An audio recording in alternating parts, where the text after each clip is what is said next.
Mesdames, Messieurs, bonsoir et merci à tous de nous rejoindre pour cette nouvelle édition d'information sur Nyota Télévision. La une de l'actualité, eh bien, vous le savez, c'est ce dernier jour du sommet, ce 6 août 2014, mercredi, ce dernier donc jour du sommet États-Unis-Afrique, un sommet qui se déroule encore en ce moment à Washington. Sachez que Barack Obama a annoncé 33 milliards d'engagements américains en Afrique, un compte rendu dans cette édition d'information. Et en ce qui concerne l'actualité au Katanga, retenez ces deux buts de l'opération de démolition des maisons construites anarchiquement dans la zone neutre entre la cité Kasumbalesa et la Zambie. Le quartier Bilanga sera concerné déjà ce mercredi avec une destruction de plusieurs maisons. Ce quartier a 250 maisons qui ont été justement construites anarchiquement. Un petit mot au cours de cette édition d'information. Je vous le disais donc ce mercredi, dernier jour du sommet États-Unis-Afrique à Washington. Je vous rappelle quand même que hier mardi, après le forum des affaires, Barack Obama est venu annoncer 33 milliards de dollars d'engagement américain en Afrique. Le président américain s'est dit quand même optimiste pour le renouvellement de l'AGOA qui est l'accord de libre-échange entre les États-Unis d'Amérique et l'Afrique. Avant la conférence de presse finale, eh bien, ce soir, deux thèmes seront abordés par les chefs d'État et de gouvernement, notamment comment mettre en valeur la nouvelle génération d'entrepreneurs en Afrique, la paix et également la sécurité régionale. Il faut dire que pendant ce sommet, le président américain Barack Obama n'a parlé ni de bonne gouvernance, ni encore moins de droits de l'homme, mais son secrétaire d'État John Kerry, lui, s'est chargé de rappeler que les États-Unis d'Amérique étaient en faveur de l'alternance au pouvoir. Revenons à l'actualité en province du Katanga. Je vous le disais que ce mercredi a débuté l'opération de démolition de maisons construites anarchiquement dans la zone neutre entre la cité Kasumbalesa et la Zambie. Opération lancée en présence du conseiller du ministre provincial des infrastructures. Et sachez que des éléments de la police venus de la ville de Lubumbashi ont été déployés justement pour prévenir d'éventuelles tensions avec la population. Et des engins ont été déployés particulièrement au quartier Bilanga où près de 250 maisons seront démolies. Un nouveau conflit foncier est enregistré dans la ville de Lubumbashi, sur l'avenue de la Révolution, coin Idiofa, où la propriétaire est finalement partie sans laisser un préavis à ses anciens locataires, ni encore moins aux tenanciers de kiosques, alors que la parcelle a été déjà vendue à une entreprise de l'État. Les locataires ont été victimes d'un déguerpissement forcé et quelques locaux ont été détruits. Un constat fait par Consolat Kanja et Sam Kitenge. Nous sommes à l'angle des avenues de la Révolution et Idiofa où un conflit foncier est à la base d'un mécontentement. La parcelle aurait été vendue le 26 juin dernier à un office de l'État, mais un mois après, les tenanciers de boutiques et autres activités commerciales ainsi que le centre médical ont été sommés de quitter. Il s'agit d'un déguerpissement forcé sans préavis dont ces tenanciers locataires déplorent la procédure. Pour eux, la propriétaire de cette parcelle serait même déjà partie pour l'Europe sans les avoir avisés. Matin, On ne savait pas qu'on devait nous déguerpir comme ça. On est en train de se poser des questions si vraiment on est dans un pays des droits ou pas. Parce qu'il y a un mois que le nouveau acquéreur, celui qui a acheté la parcelle, l'Ogefrem, est venu nous signaler qu'il avait acheté la parcelle. Sans nous donner de préavis, aujourd'hui, on nous a surpris et on est en train de nous déguerpir sans préavis. On se pose des questions pour savoir si ces pays vraiment, nous sommes dans un pays des droits ou pas. Plusieurs locaux ont été démolis par les services qui ont été mandatés pour procéder au déguerpissement. Il faut dire qu'un homme est mort sur le coup au niveau de la gare après avoir été tamponné par un conducteur de taxi qui tentait de fuir les services publics appelés communément Tenue Bleue. Il faut dire également que ce service a étendu ses tentacules dans la ville de Lubumbashi et les conducteurs de taxi se plaignent de nombreuses tracasseries. Antoine Roger Mbouyi, Consolat Kanja. Dans plusieurs parkings de la ville de Lubumbashi, les chauffeurs sont inquiétés actuellement par certains agents de l'ordre appelés Tenue Bleue. Dans la matinée de ce mercredi, la tracasserie causée par ces éléments a conduit à un accident où un homme a été tamponné par un conducteur qui s'est échappé au moment où ces Tenues Bleues voulaient lui ravir la clé de contact. Cela s'est passé au niveau de la gare. La victime est même morte sur place. Ces éléments ont encore causé un dégât sur l'avenue Mouero, coin Mamaemo, où un conducteur est allé percuter un poteau électrique qui est tombé au risque de chuter dangereusement sur les passants. Avec la multiplicité des agents de l'ordre dans les arrêts de bus, difficile pour les chauffeurs de savoir qui fait quoi et jusqu'où se limitent les compétences ou les attributions des uns et des autres.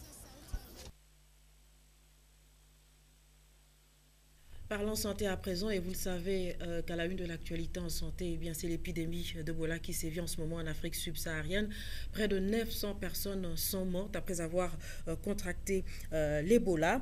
Cela d'abord en Guinée-Conakry, en Sierra Leone, au Libéria et actuellement au Nigeria. La République démocratique du Congo a pris des dispositions justement pour pouvoir limiter les risques de contamination avec la fièvre hémorragique. Nous allons revenir sur ce qu'est cette maladie, les symptômes, mais également les mesures d'hygiène avec Léon Magloire Monga et Alex Chonga. La fièvre hémorragique à virus Ebola est une maladie grave, contagieuse et très meurtrière provoquée par un virus. Les singes, les chimpanzés, les gorilles, les rats et même les chauves-souris jouent un rôle non négligeable dans la transmission et même la propagation du virus à l'homme. Le symptôme de la maladie se manifeste de 2 à 21 jours après la contamination par des signes ci-après: la montée brutale de la fièvre, des maux de tête atroces, la perte d'appétit, la fatigue intense, les douleurs musculaires, les douleurs abdominales, les nausées et les vomissements, la diarrhée, le hoquet, les difficultés à avaler et à respirer, et des saignements au niveau des yeux, dans les narines, les oreilles et l'anus dans quelques cas. Aussi, si une personne a été en contact avec un malade, un corps de malade décédé d'Ebola, ou si une personne a manipulé un gibier trouvé mort dans la forêt et présente de la fièvre accompagnée d'au moins 3 signes cités ci haut, il faut rapidement le signaler dans un centre de santé. Et pour éviter la fièvre Ebola, il ne faut en aucun cas toucher les malades si l'on n'est pas protégé. Éviter tout contact avec le sang, les urines, les selles et la sueur. Ne pas non plus toucher ni manger la viande des animaux trouvés morts dans la forêt. Et aussi et surtout, ne pas manipuler les corps des malades. Il est aussi recommandé de brûler les vêtements, les linges, les draps et la couverture de la personne morte d'Ebola. Actuellement dans le monde, cette maladie frappe surtout les pays de l'Ouest africain et l'Organisation mondiale de la santé OMS a déjà déclaré la maladie comme étant une urgence sanitaire. Et jusque-là, aucun vaccin ni soins curatifs ne sont disponibles et les recherches sont en cours dans différents laboratoires du monde. Le maire de la ville, Jean-Oscar Sangouza, a inspecté récemment la commune annexe et en visitant un centre de santé, eh bien, il a pu payer les frais d'accouchement de nombreuses femmes retenues pour insolvabilité. Maurice Mazel. Informé de l'insolvabilité de plusieurs accouchés au centre de santé dans la commune annexe où elles ont enfanté, le maire Jean-Oscar Sangouza Mutunda a pris la résolution de venir en aide à toutes ces mères de famille. Une fois à la maternité du centre situé dans le quartier Zambia, le responsable de la structure de santé de proximité a déploré l'irresponsabilité manifeste de certains maris qui abandonnent leurs femmes à la maternité sans songer à solder les frais de l'hospitalisation. Par ailleurs, pendant sa ronde dans le centre de santé de proximité, le maire de Lubumbashi a jugé bon d'honorer toutes les femmes. Il a résolu de payer pour tous les patients sans distinction de sexe. Même les femmes qui avaient déjà honoré à l'avance leurs factures, elles ont été remboursées. Contre toute attente, on dirait par télépathie, pendant la visite, le maire était fort surpris d'apprendre qu'une mère de triplé a de son gré nommé Maman Karine Katumbi, Jean-Oscar Sanguza Mutunda et Kaouzi. Ému de l'estime lui témoignée par cette bonne mère de famille, dans la spontanéité, le maire Jean-Oscar Sanguza Mutunda n'avait pas de choix que d'improviser une manne tombée du ciel. La mère de triplé reçoit une enveloppe, la layette pour les nourrissons et quelques accessoires. Dans la périphérie de Lubumbashi, la maternité a un coût qui ne permet pas souvent à certains couples d'y faire face.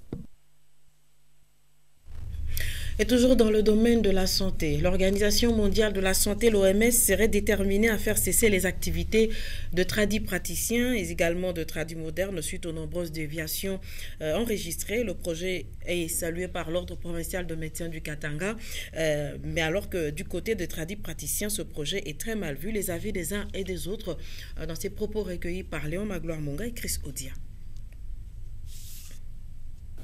De plus en plus, dans notre milieu, je ne parle que de notre milieu d'abord, nous enregistrons quand même assez de problèmes par rapport à la prise en charge des personnes par la médecine traditionnelle. La médecine traditionnelle n'est pas mauvaise en soi. Elle devient mauvaise lorsqu'on n'a pas la maîtrise de ce qui se fait, d'objectivité, même dans le traitement des patients. L'Organisation mondiale de la santé n'est pas au-dessus du gouvernement pour suspendre un organe d'un ministère. Seul le gouvernement peut le faire. Donc c'est du mensonge. Si l'une des radios aurait annoncé ça, il faut vérifier les sources ou bien c'est une mauvaise interprétation. L'Organisation mondiale de la santé, c'est notre partenaire jusqu'au jour où je vous parle. C'est notre parrain. C'est l'Organisation mondiale de la santé qui appuie la médecine traditionnelle sur tout le plan et dans tous les domaines. Donc, elle n'appuie pas directement la médecine traditionnelle, mais elle appuie le ministère de la Santé et selon le programme spécialisé et selon les besoins du ministère de la Santé. Je donne juste un petit exemple.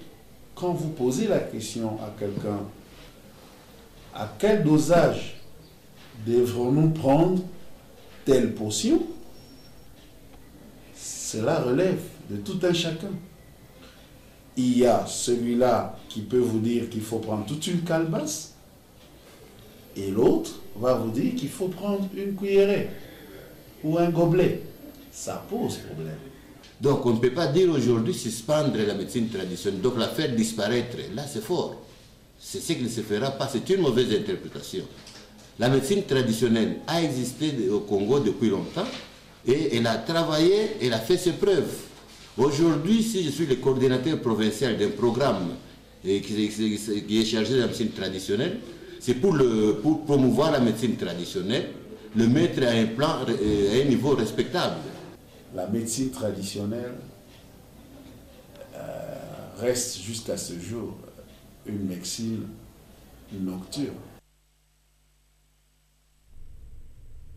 Un mot de religion avant de nous quitter, nous allons évoquer les préparatifs et également les manifestations commémoratives du centenaire du diocèse de Sakanya-Kipushi. Eh bien, ce sujet a fait l'objet d'un point de presse tenu hier mardi par le vicaire général dans l'enceinte de l'évêché catholique. Un reportage de Pascal Mangala. De plein pied dans les festivités du centenaire de l'évangélisation, le diocèse catholique de Sakanya-Kipushi compte 15 paroisses pour 36 prêtres, dont 10 sont en mission dans la diaspora. Le besoin d'avoir beaucoup d'autres prêtres est toujours d'actualité dans cette partie de la province du Katanga qui compte environ 659 000 chrétiens sur une distance de 40 000 km² de superficie. Nos routes ne sont pas si mauvaises. Quand bien même elles le seraient, mais la capacité ou la possibilité de pouvoir visiter toutes nos paroisses est là. Mais c'est question d'avoir beaucoup de personnel, un grand personnel pour pouvoir s'en occuper.